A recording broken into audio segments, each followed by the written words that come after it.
You're watching Mirror 7 News. Stay informed, stay ahead for more news. So there's some serious emotions swirling around the Bryan Kohberger case right now, and I've got to talk about it because it's hitting a nerve with a lot of people, especially the families of the victims. Kohberger, the man accused of killing 4 University of Idaho students back in November 2022, is reportedly set to accept a plea deal that would spare him the death penalty in exchange for a life sentence without parole. And not everyone is okay with it.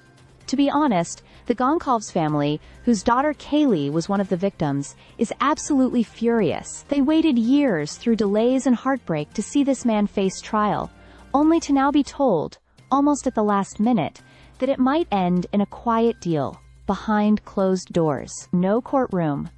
No trial. Just a guilty plea and life in prison. They say they weren't even given a chance to weigh in.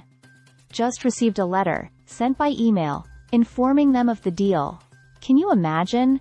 After everything they've endured, Kaylee's sister, Aubrey, called the timing of it shocking and cruel.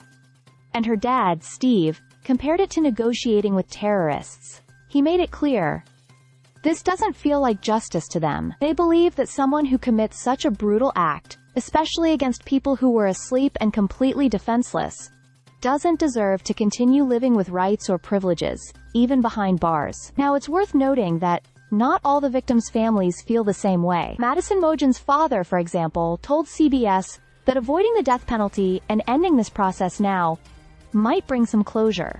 He sees the plea as a way to avoid reliving the horror through a long trial and years of appeals. For his family, that feels like the more bearable path forward. Still, this isn't just a legal issue.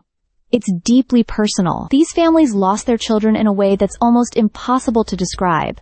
Stabbed in their own home in the middle of the night by someone who didn't even have a known motive. The case has been dragging on since Kohberger's arrest in late 2022, with delay after delay, and the trial was finally supposed to start this August. But now, with a hearing scheduled this Wednesday, it looks like it could all end with just a few words in front of a judge. Whether this is justice or just a way to avoid a messy courtroom battle is going to depend on who you ask. But what's clear is this. The scars left by this case won't go away. Not with a trial, not with a plea deal, not even with a life sentence. Because 4 bright young lives were stolen. And the people who loved them are left navigating a justice system that, right now, feels anything but just. Stay subscribed for more videos.